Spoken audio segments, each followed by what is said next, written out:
નમસ્કાર, જય હિન્દ, જય ભારત. મિત્રો, જે લોકો ફોરેસ્ટ ગાર્ડની તૈયારી કરે છે તેમના માટે ખુશખબર આવી ગયા છે. ફોરેસ્ટ ગાર્ડનો નવો સિલેબસ આવી ગયો છે. અત્યારે તમારી સામે આ જોઈ શકો છો, આ સિલેબસ છે. આ સિલેબસમાં હું તમને ડિટેલ્સથી સમજાવવાનો છું કે કેટલું પૂછાઈ શકે અને કેવું પૂછાઈ શકે. બરાબર છે મિત્રો? અને આ નવો સિલેબસ આવ્યા પછી માર્કેટમાં એક નવી હાઇપ શરૂ થઈ ગઈ છે કે ફોરેસ્ટ ગાર્ડનો સિલેબસ બદલી ગયો છે. પરંતુ મિત્રો, એવું નથી. જે જૂનો સિલેબસ હતો તે જ સિલેબસ છે, પરંતુ તેમાં ટોપિક્સ આપીને તમને રજૂ કરવામાં આવેલો છે, જે મિત્રો આપણા માટે એક સારી બાબત છે. મિત્રો, આ બધા જે ટોપિક્સ છે, બરાબર, ઘણી વખત કેવું હોય મિત્રો કે માની લો કે તમે ઇતિહાસ વાંચવા બેઠા હોય, તો ઇતિહાસ ગુજરાતમાં હોય કે ભારતનો ઇતિહાસ હોય, તો યુપીએસસીમાંય પૂછાય, જીપીએસસીમાંય પૂછાય, અને આ બધા એન્ડલેસ ટોપિક હોય, ક્યાંય એનો અંત ન આવે. કદાચ આપણે આખી જિંદગી વાંચીએ ને મિત્રો, તો પણ આપણે સબ્જેક્ટ કવર ન થાય, ને છેલ્લે તમને બાકી રહે કે હજી કંઈક બાકી છે, હજી કંઈક ખૂટે છે. તો મિત્રો, આપણા માટે ટોપિક્સ આપેલા છે, તો ફાયદો એ થશે કે આપણે ગુજરાતના ઇતિહાસમાં કેટલું વાંચવું અને કયા ટોપિક્સ પર કેટલું વાંચીને ક્યાં બ્રેક મારી દેવી, જેથી કરીને ટૂંકા સમયમાં આપણે તૈયારી પણ સારી થઈ જાય અને જે કામનું છે તે જ વાંચીએ. ઘણી વખત મિત્રો કેવું થતું હોય કે આપણે કામનું વાંચવાને બદલે બીજું વાંચતા હોય. તો ટોપિક્સ આપેલા છે તે આપણા માટે સારી વસ્તુ છે. માર્કેટમાં હમણાં જે નવી હાઇપ ક્રિએટ થઈ છે તેમાં તમે ન આવતા, અને જો તમે તૈયારી વ્યવસ્થિત કરતા હોય તો તમારી તૈયારી શરૂ જ રાખજો. બરાબર છે મિત્રો? અને આપણા માટે એક સારા સમાચાર છે આ. બરાબર? અને આ વિડીયો જે લોકો ફોરેસ્ટ ગાર્ડની તૈયારી કરે છે તેને શેર પણ કરી દેજો. બરાબર? જેથી કરીને તમારી જે તૈયારી હોય તેમાં એક નવો બૂસ્ટઅપ તમને મળી શકે. હવે મિત્રો, હું તમને વાત કહું કે ઇતિહાસ. હવે જો મિત્રો, અહીં એક સિલેબસ તમને આપી દીધો કે ભાઈ તમને ઇતિહાસમાંથી પૂછશે, તો નીચે જે બધું આપેલા છે ટોપિક આપેલા છે કે ભાઈ આટલામાંથી અમે પૂછવાની ગણતરી છે અમારી. બરાબર મિત્રો? તો હું તમને સમજાવું છું. ફોર એક્ઝામ્પલ, ગુજરાતના મહત્ત્વના રાજવંશો, તેમની અસરો અને પ્રદાન, મહત્ત્વની નીતિઓ, તેમનું વહીવટી તંત્ર, અર્થતંત્ર, સમાજ, ધર્મ, કળા, સ્થાપત્ય અને સાહિત્ય. હવે જો મિત્રો, આમાંથી કેવા સવાલ પૂછાય અથવા તો પૂછવાની સંભાવના રહેલી છે તે તમને હું સમજાવું છું. હવે મિત્રો, ગુજરાતના મહત્ત્વના રાજવંશની આપણે વાત કરીએ તો મૈત્રક વંશ, સોલંકી વંશ, વાઘેલા વંશ, બરાબર, ચાવડા વંશ, આ તમારે કરવા ફરજિયાત જ રહેશે. પછી તમે એમ કહો કે હું સોલંકી વંશને સ્કીપ કરી દઉં તો નહીં ચાલે, કારણ કે સોલંકી વંશના બધા મેં તમને જેટલા વંશ કીધા તે ગુજરાતના ઓલામાં મહત્ત્વનું પ્રદાન એ લોકોનું છે, તો તમારે આ તો ફરજિયાત કરવાના રહેશે. તો તમને ક્વેશ્ચન કેવો હશે? માની લો કે તમને કોઈ એક રાજાનું નામ આપેલું હોય છે. ફોર એક્ઝામ્પલ, તમને એમ કીધું ભાઈ કુમારપાળ છે, તે કયા વંશ સાથે સંકળાયેલા છે? તો જો મિત્રો તમે સોલંકી વંશ વાંચેલો હોય તો એને તમે લખી શકો કે તે સોલંકી વંશ સાથે સંકળાયેલા છે. બરાબર મિત્રો? પછી સાહિત્યમાં તમને એવું પૂછી શકે ભાઈ કુમારપાળ રાજા પણ હતા અને તે લખતા પણ હતા, તો કોઈ પણ કૃતિનું નામ આપે અને તમને પૂછે કે ભાઈ આ કૃતિ કોને લખેલી છે, અથવા તો આ કૃતિ કયા રાજાના સમયમાં લખાયેલી છે. આપણે સૌ જાણીએ છીએ કે વ્યાકરણના ગ્રંથ હતા હેમચંદ્રાચાર્યજી લખેલા હતા. તો હેમચંદ્રાચાર્યજી હતા ત્યારે લખાણા, ત્યારે સોલંકી યુગ ચાલતો હતો અને સિદ્ધરાજ જયસિંહના સમયમાં લખાયેલા હતા. તો તમને આ રીતે પણ પૂછી શકશે કે આ ગ્રંથ કોને લખ્યો છે, કેના સમયમાં લખાયેલો છે અને કેને રિલેટેડ છે. બરાબર છે મિત્રો? હવે મિત્રો, ધર્મમાં કેવી રીતે હશે? તો કે આપણે સૌ જાણીએ છીએ કે ભાઈ બધા રાજાઓ અલગ અલગ ધર્મને તેને ફોલો કરતા હતા. ફોર એક્ઝામ્પલ, આપણે કુમારપાળ કહીએ તો તે લોકો જૈન ધર્મ અપનાવતા હતા. બરાબર? પછી આપણે મૈત્રક વંશની વાત કરીએ તો વિજયંગ ભટ્ટારથી લઈને શિલાદિત્ય સાત લગીનના બધા જે હતા તે મોટે ભાગે શૈવ ધર્મ અપનાવતા હતા. અમુક હતા તે વૈષ્ણવ અપનાવતા હતા. તો જે મહત્ત્વના રાજવંશના જે મહત્ત્વના રાજાઓ થઈ ગયા છે તે કયો ધર્મ અપનાવતા હતા અને તેને કયા ધર્મને સહારો આપેલો હતો, તેવા પણ તમને બેઝિક ક્વેશ્ચન તમને પૂછાઈ શકે છે. બરાબર મિત્રો? હવે વાત કરીએ તેમની મહત્ત્વની નીતિઓ. જેમ કે આપણે તમને ખ્યાલ હોય તો કુમારપાળની વાત કરું તો તમને કહેવાય છે કે ભાઈ જે વિધવાના ધન હતા તો તે ધન લેવાની ના પાડતી હતી. પછી સિદ્ધરાજ જયસિંહની વાત કરીએ તો જે સોમનાથનો કરવેરો હતો તે લેવાની ના પાડતી હતી. તો જે આવી બધી નીતિઓ હશે તે પણ તમને બેઠે બેઠી પૂછાઈ શકે છે. પરંતુ મિત્રો, એક વસ્તુ યાદ રાખજો, આ બધું ગુજરાતના સંદર્ભમાં તમારે કરવાનું છે, ભારતના સંદર્ભમાં કરવાનું થતું નથી. બરાબર છે મિત્રો? ચાલો તો પછી આપણે આગળ વધીએ. હવે પછી કીધેલું છે એ લોકોએ કે ભારતનો 1857નો સંગ્રામ અને ગુજરાત. હવે મિત્રો, અહીં બે વસ્તુ થયું કે જે આપણે 1857નો સંગ્રામ હતો, બરાબર, તો એ સમગ્ર ભારતમાં હતો.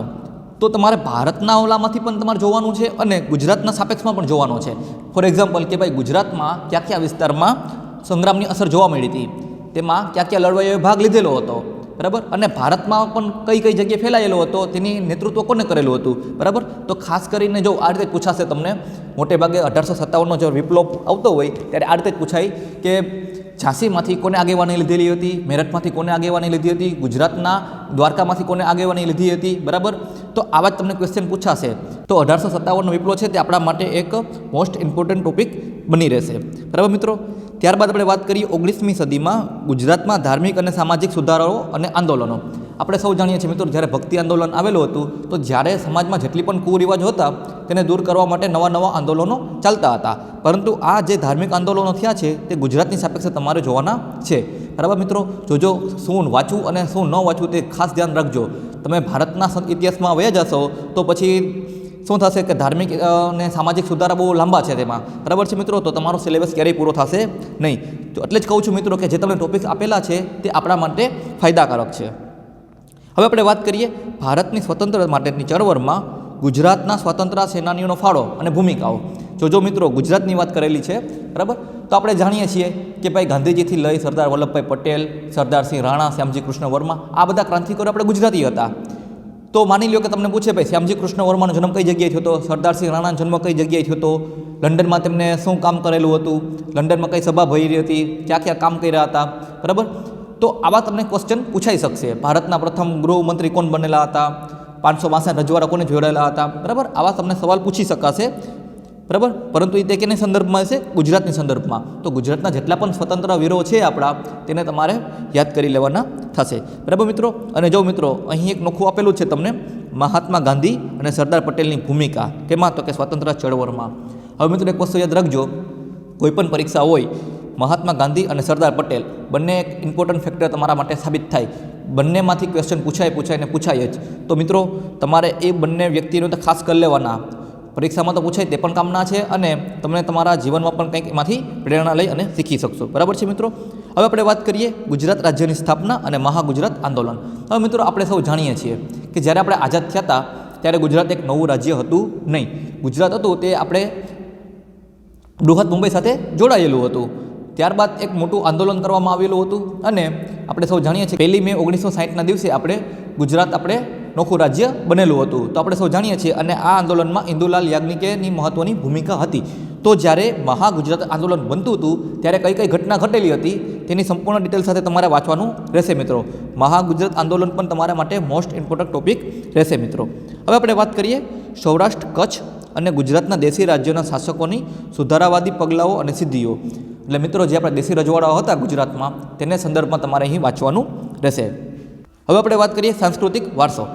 હવે સાંસ્કૃતિક વારસો કેવું છે મિત્રો કે ઓલમોસ્ટ તમારે જ્યારે તમે ઇતિહાસ વાંચશો તો તમારો સાંસ્કૃતિક વારસો લગભગ હું તમને કહું ને 60-70% તેમાં કવરઅપ થઈ જશે. બરાબર છે મિત્રો. હવે ગુજરાતનો સાંસ્કૃતિક વારસો પૂછ્યો છે એટલે ભારતમાં ઘૂસતા નહીં મિત્રો. હવે એમાં કળા સ્વરૂપો, સાહિત્ય, શિલ્પ અને સ્થાપત્ય. ફોર એક્ઝામ્પલ હું તમને કહું કે આપણે બધા જાણીએ છીએ કે ભાઈ મોઢેરાનું સૂર્ય મંદિર આવેલું છે. મોઢેરાનું સૂર્ય મંદિર. તો તમને ડાયરેક્ટ બેઝિક એવું પૂછી શકાય કે ભાઈ મોઢેરાનું સૂર્ય મંદિર કોને બનાવેલું છે? બરાબર. જો તમે સોલંકી વંશ વાંચેલો હશે તો તમને જવાબ આવડી જશે કે ભાઈ મોઢેરાનું સૂર્ય મંદિર કોને બનાવેલું છે. પછી એવું પૂછે કે કઈ નદીના કિનારે આવેલું છે. બરાબર મિત્રો. પછી એવું પણ પૂછે કે અત્યારે ગુજરાત સરકાર દ્વારા મોઢેરાના સૂર્ય મંદિર પાસે કયો મહોત્સવ ઉજવવામાં આવે છે. આ ઉપરાંત તમને એવું પણ પૂછી શકે કે આ કઈ શિલ્પ સ્થાપત્યનું ઉદાહરણ છે. બરાબર મિત્રો. તો આવા લગતા તમને સવાલો પૂછી શકાશે. તો મેં તમને કીધું એમ કે તમે જ્યારે ઇતિહાસ વાંચશો, મહત્ત્વના રાજવંશો વાંચશો, તેના કાર્ય વાંચશો તો ઓલમોસ્ટ તમારે આ બધું એમાં આવી જશે. અને સાહિત્ય અને શિલ્પમાં તો એ રીતે છે મિત્રો, તમને કોઈ પણ એક કૃતિ આપેલી હશે અને કૃતિના જે ડાયરેક્ટ કવિઓ હશે, કવિઓને તમારા નામ દેવાના તમારા રહેશે. બરાબર છે મિત્રો. હવે આપણે વાત કરીએ લોક સંસ્કૃતિ અને પરંપરા. બરાબર. તો જે તમારી લોક સંસ્કૃતિ છે આપણી, બરાબર, ગુજરાતની, તે તમારે વાંચવાની રહેશે. ત્યારબાદ ગુજરાતની કળા અને કસબો, બરાબર, જેમાં સામાજિક અને સાંસ્કૃતિક જીવનનું જે પ્રદાન છે તે આપણે વાંચવાની રહેશે. આદિવાસીઓ જનજીવન અને સંસ્કૃતિ વાંચવાની રહેશે. બરાબર મિત્રો. ત્યારબાદ ગુજરાતના તીર્થસ્થળો અને પર્યટન સ્થળો વાંચવાના રહેશે. આ ઉપરાંત વર્લ્ડ હેરિટેજ સાઇટ અને GI ટેક્સ જેવું ખાસ લખ્યું છે ગુજરાતના સંદર્ભમાં. તો મિત્રો આપણે સૌ જાણીએ છીએ કે વર્લ્ડ હેરિટેજ સાઇટ, બરાબર, તો વર્લ્ડ હેરિટેજ સાઇટ જેટલી ગુજરાતમાં આવેલી છે તો તમારે કરવાની જ છે. પ્લસ તમારે ભારતમાં જેટલી વર્લ્ડ હેરિટેજ સાઇટ હમણાં લેટેસ્ટ આવી ને કરંટમાં એ તમારે જોઈ લેવાની છે કે ભાઈ કઈ જગ્યાએ આવેલી છે, કેટલામી સાઇટ છે, કઈ જગ્યાએથી એને ઘોષિત કરવામાં આવેલી હતી, એનો શું ઇતિહાસ છે, એની શું લાક્ષણિકતા છે. બરાબર. આ તમારે બધી વર્લ્ડ હેરિટેજ સાઇટમાં તમારે જોઈ લેવાની છે. બરાબર મિત્રો. પછી આપણે વાત કરીએ GI ટેક્સ. તો મિત્રો તમને ખ્યાલ છે આપણે કે GI ટેક્સ કોઈ એવી પર્ટિક્યુલર વસ્તુ કે જે એક જ પ્રદેશમાં પ્રાપ્ત થતી હોય અને જે યુનિક પ્રોડક્ટ હોય, બરાબર, તેને આપણે GI ટેક્સ આપવામાં આવે છે. તો ગુજરાતમાં જેટલા પણ GI ટેગ જે લેટેસ્ટ આવેલા છે તેને તમારે ધ્યાનમાં રાખી અને બરાબર વાંચવાનું રહેશે. ખાસ કરીને મિત્રો આ બંને જે ટોપિક છે ને એ કરંટ અફેરને લગતા છે. તો લાસ્ટ 1-2 વર્ષમાં જે પણ તમને મળેલું હોય જીઆઈ ટેક્સ અને વર્લ્ડ હેરિટેજ સાઇટ બરાબર એને તમારે મોસ્ટ ઇમ્પોર્ટન્ટ તમારે રહેશે. બરાબર. હવે તીર્થ સ્થળ અને પર્યટન સ્થળ, ફોર એક્ઝામ્પલ તમને આવું પૂછવામાં આવે કે ભાઈ સોમનાથનું મંદિર કઈ જગ્યાએ આવેલું છે. બરાબર મિત્રો, તો તમારે જિલ્લો ડાયરેક્ટ તમને પૂછશે કે ભાઈ ગીર સોમનાથ જિલ્લામાં આવેલું છે, અથવા તો તમને નદી પૂછી શકે, અથવા તો છેલ્લું બાંધકામ કોને કરાવડાવેલું હતું આવું બધું પૂછશે. બરાબર. તેનો જીર્ણોદ્વાર કોને કરાવેલો હતો, સોમનાથ મંદિર પાસે જે આ ગેટ છે તે ગેટનું નામ શું આપેલું છે. આવા જે તીર્થ સ્થળ અને પર્યટન સ્થળને લગતા તમને સવાલ પૂછી શકે છે. બરાબર છે મિત્રો. ત્યારબાદ આપણે આગળ વાત કરીએ બંધારણની. બરાબર. ભારતીય બંધારણ અને રાજ્ય વ્યવસ્થા.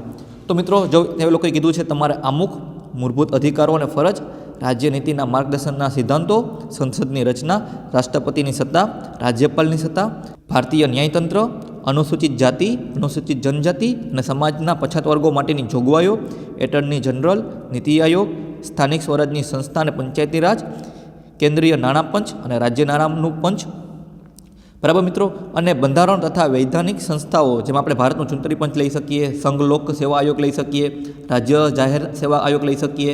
બરાબર. પછી કેગ લઈ શકીએ, પછી સીવીસી લઈ શકીએ, આપણે લોકપાલ લઈ શકીએ, લોકાયુક્ત. બરાબર. એટલે જો મિત્રો અહીં તમે જ્યારે બંધારણ વાંચો બેસો ને મિત્રો, તો બંધારણ એટલું લાંબુ પડશે તમને કે જેમાં તમે વિચારો કન્ફ્યુઝ થઈ જશો કે આપણે શું વાંચવું ને શું નહીં વાંચવું. પરંતુ અત્યારે આ બધું જ તમને આપેલું છે જેથી કરીને તમે આરામથી સિમ્પ્લિફાઈ કરી શકશો તમારે શું વાંચવું અને શું ન વાંચવું. તો મિત્રો હું તમને સાચું આપું સલાહ, તો જ્યારે તમે બંધારણ વાંચો બેસો ત્યારે તમારે અમુક વાંચવાનું અને ભાગ 1 થી લઈ અને ભાગ 6 તમારે સુધી તમારે વાંચવાનું રહેશે મિત્રો. આ ભાગ 1 થી લઈને 6 બધા મોસ્ટ ઇમ્પોર્ટન્ટ છે. એમાં ખાસ કરીને જે તમારે આપણે કહીએ ને કે વન લાઇનર ફેક્ટ આવે એ તમે વાંચશો તો તમારે ઓલમોસ્ટ તમારે આખું બંધારણ છે તમારે ક્લિયર થઈ જશે. જો ફોર એક્ઝામ્પલ હું તમને કહું મૂળભૂત અધિકારો તો એ ભાગ 3માં આવશે. મૂળભૂત ફરજો છે તો એ ભાગ 4A આવશે. રાજ્યનીતિના માર્ગદર્શનના સિદ્ધાંતો છે તો એ ભાગ 4માં આવશે. સંસદની રચના છે તો એ ભાગ 5માં આવશે. રાષ્ટ્રપતિની સત્તા 5માં આવી જશે. રાજ્યપાલની સત્તા ભાગ 6માં આવી જશે. બરાબર મિત્રો. તો ઓલમોસ્ટ તમને કહું કે ભાગ 1 થી 6માં તમારે મોટા ભાગનું બધી વસ્તુ ક્લિયર થઈ જશે.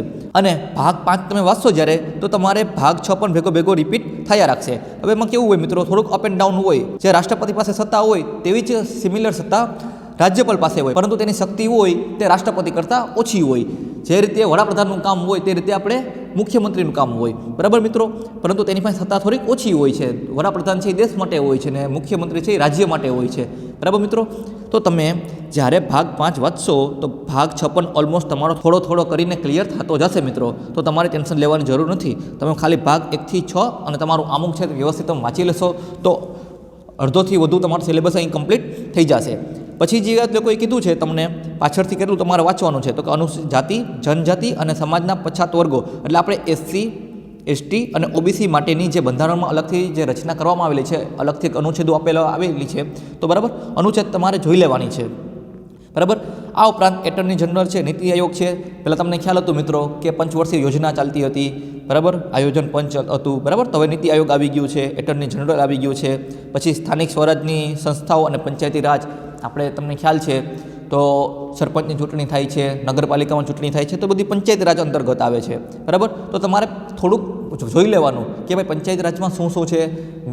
બરાબર. ફોર એક્ઝામ્પલ તમને બેઠો હોય એવું પણ સવાલ પૂછી શકે કે ભાઈ સરપંચની ચૂંટણી કઈ રીતે થાય, ડાયરેક્ટ થાય કે ઇનડાયરેક્ટ થાય, એટલે કે પ્રત્યક્ષ થાય કે પરોક્ષ થાય, અને ઉપસરપંચની ચૂંટણી કઈ રીતે થાય. તો ખરેખર મિત્રો સરપંચની ચૂંટણી છે એ પ્રત્યક્ષ થાય છે, જ્યારે ઉપસરપંચની ચૂંટણી છે એ પરોક્ષ રીતે થાય છે. બરાબર. તો આવા બેઝિક ફેક્ટ તમને પંચાયત રાજમાંથી પૂછવામાં આવશે મિત્રો.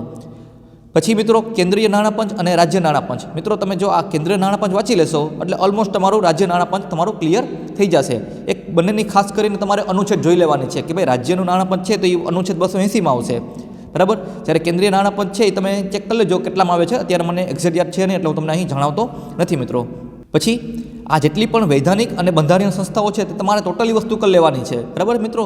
જેમાં કેગ આવી જાય, સીવીસી આવી જાય, લોકાયુક્ત છે, પછી આપણે જીપીએસસી અને યુપીએસસી માટેનું જે છે તો સંઘ લોક આયોગ છે, રાજ્ય જાહેર સેવા આયોગ છે. બરાબર. તો આ લોકોનું કાર્ય શું હોય છે, કયા અનુચ્છેદ અંતર્ગત આવે છે, બરાબર, કેટલા સભ્યો હોય છે, એ સભ્યોની ચૂંટણી કઈ રીતે થાય છે. બરાબર. આ રીતે તમારે વાંચવાનું રહેશે. અને જે અધ્યક્ષ છે તે અધ્યક્ષનો સમયગાળો કેટલો છે. બરાબર. તો આવું તમને પૂછી શકશે મિત્રો. હવે મિત્રો તમને હું વાત કહું તો બંધારણમાંથી ઓલમોસ્ટ જે પૂછાશે તમારે માની લો કે તમને 10 ક્વેશ્ચન પૂછાય તો 10માંથી 6 ક્વેશ્ચન તમને ભાગ 1 થી 6માં પૂછાવાની સંભાવના વધુ છે, જ્યારે બીજા જે 4 થી 5 પ્રશ્ન હશે તે આ બધામાંથી પૂછાવાની સંભાવના રહેશે. એટલે મિત્રો જો તમે તૈયારી હજી શરૂ કરેલી હોય અથવા તો કરવાની ઈરાદો હોય તો સૌપ્રથમ તમારે ભાગ 1 થી 6 તમે ક્લિયર કરવાના રહેશે, બરાબર, જેથી કરીને તમારો અડધોથી વધુ સિલેબસ કમ્પ્લીટ થઈ જાય મિત્રો. હવે મિત્રો આપણે વાત કરીએ ભૌતિક ભૂગોળની, બરાબર. તો તેમાં લખેલું છે વાતાવરણની સંરચના અને સંગઠન, આબોહવાના તત્વો અને પરિબળો, બરાબર. પછી વાતાગ્રહ, વાતાવરણીય વિભોક્ષ, ચક્રવાત, જલીય આપત્તિ અને ભૂકંપ અને આબોહવાકીય બદલાવ. મિત્રો આ બધું ભૂગોળ છે એ થોડુંક તમને એવું લાગે કે ટફ લાગે છે, પરંતુ મિત્રો એવું નથી. આ વાંચવા માટે તમારે આપણે ધોરણ 6 થી લઈને 10માની આપણે સામાજિક વિજ્ઞાન આવે છે, એમાં તમે વાંચશો એટલે આ બેઠે બેઠે ટોપિક આપેલા છે, બરાબર. તો એક વખત જસ્ટ મારે ધોરણ 6 થી લઈને ધોરણ 10ની જે સામાજિક વિજ્ઞાનને જે ભૂગોળ આવે છે તે ભૂગોળ ઉપર તમે નજર ફેરવી લેશો એટલે ઓલમોસ્ટ તમારે ભૌતિક ભૂગોળ અને ગુજરાતી ભૂગોળ બંને વસ્તુ કટ એન્ડ ક્લિયર થઈ જશે મિત્રો. તો તમારે ટેન્શન લેવાની જરૂર નથી. અને સાચું કહું મિત્રો તો તમારે કોઈ એવા મોંઘા પ્રકાશનની બુક લેવાની પણ જરૂર નથી. તમે જો ધોરણ 6 થી લઈને ધોરણ 10ની આપણે જે ગુજરાતને પાઠ્યપુસ્તક આવે છે તેને જો તમે ફોલો કરશો તો ઓલમોસ્ટ તમારું ટોટલી વસ્તુ ક્લિયર થઈ જશે, બરાબર છે મિત્રો.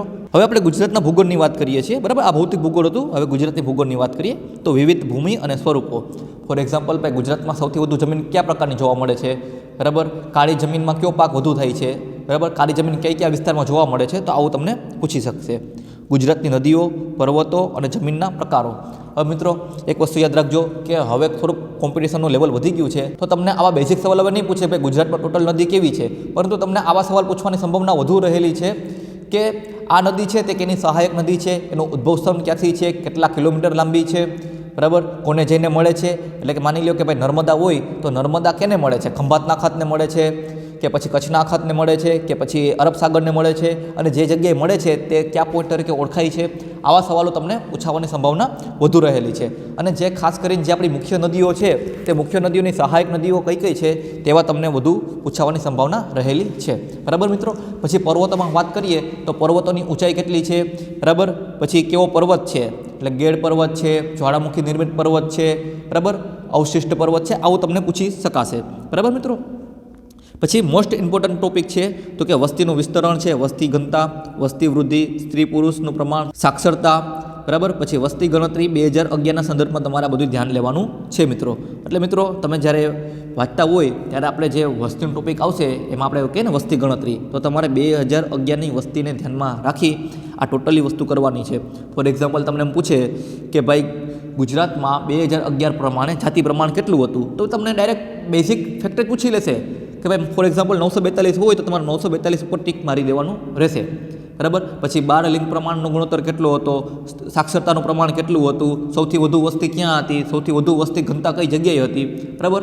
આવું તમને બેઝિક ફેક્ટ પૂછશે, તો ખાસ કરીને આ ટોપિક છે તમારા માટે ઇમ્પોર્ટન્ટ રહેશે મિત્રો, બરાબર છે મિત્રો. ત્યારબાદ છે ભારત અને ભારતની આદિમ જાતિઓ, બરાબર. અને હવે વાત કરીએ ત્યારબાદ ભારતની આર્થિક ભૂગોળ, બરાબર, જેમાં ગુજરાતની કૃષિ, ઉદ્યોગ, ખનિજ, વેપાર અને પરિવહન, બંદરો, બરાબર. હવે મિત્રો આમાં કેવું છે કે તમને બંદરોમાં એવું પૂછાય કે આ બંદર કઈ જગ્યાએ આવેલું છે, બરાબર. પછી આ બંદર કોને બનાવેલું છે, પછી અલગ અલગ અત્યારે બંદરની નીતિઓ છે, જેમ કે સેજ છે, ફ્રી ટ્રેડ ઝોન છે. તો સૌપ્રથમ ફ્રી ટ્રેડ ઝોન કેને આપેલું હતું, સૌપ્રથમ સેજ કેને બનાવેલું હતું, બરાબર.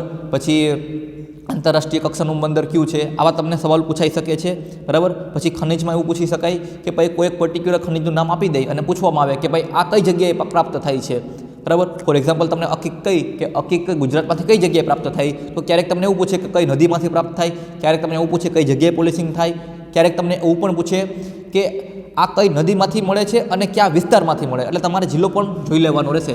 તો મિત્રો ખાસ કરીને તમારે એવા ખનિજ કરવાના છે કે જેમાં ગુજરાત ટોપનું સ્થાન ધરાવે છે. ટોપ એટલે કે ટોપ 1 થી 5માં હોય તેવા પૂછાવાની સંભાવના વધુ રહેલી છે, બરાબર છે મિત્રો.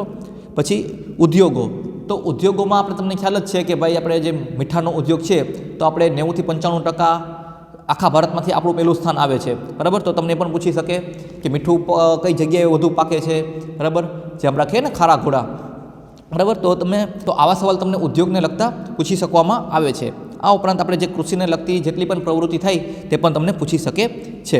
અને જે છેલ્લું છે આપણે તો ગુજરાતના રાજ્યના જિલ્લાઓ અને વિશેષતાઓ, બરાબર મિત્રો. તો આ તમારું ગુજરાતની ભૂગોળ થઈ ગયું છે મિત્રો. તમને હું સાચું કહું છું, તમારે જો વાંચવા બેઠા હોય અને જો તમારે રિવિઝન કરવાનું બાકી હોય તો તમે રિવિઝન સ્ટાર્ટ કરી દેજો. જો તમે સ્ટાર્ટિંગ તૈયારી હજી કરવાની બાકી હોય તો તમે ટેન્શન લેતા નહીં મિત્રો. આટલું કંઈ નવો સિલેબસ પણ નથી. તમે ધોરણ 6 થી 10ની આપણે જ્યારે સામાજિક વિજ્ઞાન વાંચશો ને તો ઓલમોસ્ટ બધે ટોપિક કવર થઈ જશે, જેમાં બંધારણ પણ આવી જશે, જેમાં ભૂગોળ પણ આવી જશે, જેમાં ઇતિહાસ પણ આવી જશે. પરંતુ તમે જ્યારે વાંચતા હોય ત્યારે આ સિલેબસને તમારી સામે રાખજો અને જોજો કે ક્યાં ક્યાં ટોપિક વાંચવાના છે. કારણ કે ક્યારેક એવું થશે મિત્રો કે આમાં જે ઇતિહાસમાં આપેલું છે તો ભારતનો ઇતિહાસ પણ આમાં આપેલો છે, બરાબર. તો ગુજરાતના સાપેક્ષે તમારે બધું વાંચવાનું રહેશે અને જે તમે ધોરણ 6 થી 10ની સામાજિક વિજ્ઞાન બુકમાં આપેલું છે મિત્રો. હવે આપણે વાત કરીએ વિજ્ઞાન અને ટેકનોલોજીની. તો જે સામાન્ય વિજ્ઞાન છે એ તમને પૂછાઈ શકે છે. હવે સામાન્ય વિજ્ઞાન મતલબ મિત્રો કેવું હોય છે કે હું તમને કહું છું કે આપણે 3 ભાગ પાડીએ છીએ: ફિઝિક્સ, બાયોલોજી અને કેમિસ્ટ્રી. તો ફિઝિક્સમાં તમને ડાયરેક્ટ એવું પૂછી શકે કે ભાઈ કોઈ પણ રાશિ છે તો રાશિ ડાયરેક્ટ તમને પૂછી શકે અદિશ રાશિ છે કે સદિશ રાશિ છે, અથવા તો તમને એકમ પૂછી લેવામાં આવે છે, બરાબર. પછી તમને બાયોલોજીમાં ડાયરેક્ટ રોગના નામ પૂછી લેવામાં આવે છે. આ વાયરસથી થતો રોગ છે, બેક્ટેરિયાથી થતો રોગ છે, અને ચેપી રોગ છે, બિનચેપી રોગ છે, બરાબર. પછી જે નવા ઇનોવેશન થતા હોય તેના શોધક કોણ છે, બરાબર. આવું તમને વિજ્ઞાનમાં, સામાન્ય વિજ્ઞાનમાં પૂછવામાં આવશે. એટલે જ મિત્રો તેને સામાન્ય વિજ્ઞાન કહેવામાં આવે છે. પછી વિજ્ઞાન અને ટેકનોલોજીમાં આપણે જે કહીએ છીએ કે આઈટી, બરાબર. પછી ઈ ગવર્નન્સના કાર્યક્રમો અને સેવાઓ અને ઉર્જાના પરંપરાગત અને બિનપરંપરાગત સ્ત્રોતો. આપણે સૌ જાણીએ છીએ કે અત્યારે આ ઉર્જાના પરંપરાગત સ્ત્રોત અને બિનપરંપરાગત સ્ત્રોતો વધુ ચાલે છે. તો ખાસ કરીને તમારે સોલાર છે, પવન ઉર્જા છે, બરાબર. પછી જે આપણે પાણી ઉર્જાથી ચાલતા જેટલા પણ અત્યારે ગુજરાતમાં લેટેસ્ટ નવા સંશોધન થતા હોય અથવા તો કોઈ પણ જગ્યાએ આવેલું હોય, ફોર એક્ઝામ્પલ હું તમને કહું, સરદાર સરોવર ડેમ છે તે એ જળ ઉર્જાનું ઉદાહરણ છે. પછી આપણે તમને ખ્યાલ છે કચ્છમાં માંડવી છે, આપણે પછી જામનગર પાસેનું જે લાંબા છે તો ત્યાં કેવું છે તો કે પવન ઉર્જાથી ચાલતી ઉર્જા છે. પછી સૂર્ય ઉર્જાથી જે ચાલતા જે નજીકના જિલ્લા હોય, બરાબર, તે તમારે જોઈ લેવાના છે. ફોર એક્ઝામ્પલ તમને ડાયરેક્ટ બેઝિક એવો ફેક્ટ પૂછી લેવામાં આવે કે ભારતનું એવું પ્રથમ કયું ગામ છે કે જે સંપૂર્ણ સોલારથી ચાલે છે? તો આપણે ખબર છે કે ભાઈ લેટેસ્ટમાં આપણે હતું કે મોઢેરા ગામ છે તે સંપૂર્ણ છે તે સોલાર પર ચાલે છે. તો આવા તમને ક્વેશ્ચન આમાંથી પૂછાઈ શકે છે, બરાબર. પછી ઈ ગવર્નન્સના કાર્યક્રમો અને સેવાઓ. અત્યારે લેટેસ્ટ જે પણ સરકારે નવા કાર્યક્રમો લોન્ચ કરેલા હોય મિત્રો, તો તમને તે ડાયરેક્ટ પૂછી શકવાની સંભાવના રહેલી છે મિત્રો. છેલ્લે લોકોએ કીધેલું છે પ્રાદેશિક તથા રાષ્ટ્રીયના મહત્ત્વના વર્તમાન પ્રવાહો. એટલે તમારે જ્યારે કરંટ અફેર વાંચવા બેસો ત્યારે ગુજરાત અને ભારત બંનેના સંદર્ભમાં તમારે વાંચવાનું રહેશે મિત્રો. સૌથી વધુ સંભાવના છે ગુજરાતમાંથી પૂછાય, પરંતુ આપણે ભારતમાં બનતી ઘટનાને પણ આપણે ઇગ્નોર કરવાની નહીં. તમારે ડેઇલીનું કરંટ અફેર વાંચતા જાઓ, જેથી કરીને તમારે એક્ઝામ આવે ત્યાં સુધી તમારે ઓલમોસ્ટ કરંટ અફેર તમારે કમ્પ્લીટ થઈ ગયું હોય છે. ત્યારબાદ આપણે વાત કરીએ છીએ સામાન્ય બૌદ્ધિક અને તાર્કિક ક્ષમતા, એટલે કે મેથ્સ અને રિઝનિંગ. લોકો માટે થોડુંક ટફ પડે છે, બરાબર મિત્રો. તો તમારે એમાં તાર્કિક ક્ષમતા છે, તમારી સંખ્યાઓની શ્રેણી છે, સંકેતન તેનો ઉકેલ છે, ઘડિયાળ, કેલેન્ડર, ઉંમર સંબંધિતના પ્રશ્ન છે, ઘાતાંક, વર્ગમૂળ, ઘનમૂળ, ગુસા, લસા, ટકા, સાદુ અને ચક્રવૃદ્ધિ વ્યાજ, નફો અને નુકસાન, સમય અને કાર્ય, સમય અને અંતર, ઝડપ અને અંતર, સંભાવના, સરેરાશ, ગુણોત્તર અને પ્રમાણ, અને માહિતીનું અર્થઘટન અને વિશ્લેષણ. મિત્રો મેથ્સ રિઝનિંગના ટોપિક તમને કદાચ લાંબા લાગતા હશે, પરંતુ આમાં ઘણા બધા એવા ચેપ્ટર છે કે જે એકબીજા સાથે સંબંધ ધરાવતા હશે. ફોર એક્ઝામ્પલ તમે જ્યારે ટકાવારી કરી લેશો પહેલાં, બરાબર, ત્યારબાદ તમને સાદું વ્યાજ અને ચક્રવૃદ્ધિ વ્યાજ અને નફો અને નુકસાન તમને સહેલું લાગશે. પણ જો તમે ડાયરેક્ટ નફો અને નુકસાન ઉપાડશો અને ટકાવારી તમારું બેઝ કમ્પ્લીટ ન હોય તો તમને આ ચેપ્ટર અઘરા લાગશે. તો તમારે સૌપ્રથમ પહેલાં ટકાવારી કરી લેવાય, ત્યારબાદ સાદું વ્યાજ અને ચક્રવૃદ્ધિ વ્યાજ કરી લેવાય મિત્રો. પછી ગુસા અને લસાને લગતા પણ સવાલ પૂછાય છે, ઉંમર સંબંધિત સવાલ પણ બધાને પૂછાય છે, ઘડિયાળ અને કેલેન્ડર પણ આ લોકો માટે એક મોસ્ટ ફેવરિટ ટોપિક છે. પછી ગુણોત્તર અને પ્રમાણ, સમય અને અંતર, ઝડપ અને અંતર છે, સમય અને કાર્ય છે. આ બધા ક્વેશ્ચન કેવા છે મિત્રો કે સમય અને અંતર, ઝડપ અને અંતર અને સમય અને કાર્ય. આમાં તમને કેવું હોય છે કે થોડોક બેઝ ક્લિયર હશે ને મિત્રો તો તમને ઓટોમેટિક બધું આવડવા મળશે, બરાબર છે મિત્રો. એટલે તમારે આમાં ખોટું હાઈપ લેવાની જરૂર નથી. શાંતિથી બેસીને જ્યારે મેથ્સ અને રિઝનિંગ કરશો ત્યારે તમને તેમાં બધું આવડવા મળશે, બરાબર મિત્રો. હવે ભાષાકીય જ્ઞાન, તેમાં ગુજરાતી ભાષામાં છે. તો એ લોકો શું પૂછે છે તો કે રૂઢિપ્રયોગો, બરાબર, કહેવતો, સમાસ, અલંકાર, સમાનાર્થી શબ્દો, વિરોધાર્થી શબ્દ, શબ્દ સમૂહ માટે એક શબ્દ, સંધિ જોડો કે છોડો, જોડણી, લેખન સુધી, ગદ્ય સમીક્ષા અને અર્થગ્રહણ, બરાબર મિત્રો. હવે તમને વળી થશે કે સર આ બધું ક્યાંથી કરવું? તો ક્યાંય તમારે જવાની જરૂર નથી. ધોરણ 6 થી 10ની જે ગુજરાતી આપણે આવે છે તો તમને ખ્યાલ હોય ગુજરાતીનો પાઠ અથવા તો કવિતા પૂરી થશે તો નીચે શબ્દ આપેલા છે જેને આપણે પહેલાં ટિપ્પણી કહેતા. તો જે ટિપ્પણીના શબ્દ હશે તેમાં જ તમને સમાનાર્થી અને વિરોધાર્થી શબ્દ મળી જશે. તેમાં જ તમને સમાનાર્થી અને વિરુદ્ધાર્થી શબ્દ મળી જશે. અને એક્ઝામ આ લોકો જે લે છે તેમાં બેઠે બેઠા ક્વેશ્ચન આમાંથી જ ઉપાડીને મૂકવામાં આવે છે. તો જે પણ ધોરણ 6 થી 10ના જેટલા પણ તમારે ગુજરાતીના ચેપ્ટર છે તેના ટિપ્પણી તમારે અવશ્ય જોઈ લેવાના છે. અને એની નીચે તમને રૂઢિપ્રયોગે આપેલા હશે, કહેવત પણ આપેલી હશે, સમાસ પણ આપેલા છે, અલંકાર પણ આપેલા છે. એટલે કહું ને મિત્રો, ટોટલી વસ્તુ આપેલી છે આમાં. તમારે ક્યાંયથી બહારથી કંઈ ગોતવાની જરૂર નથી.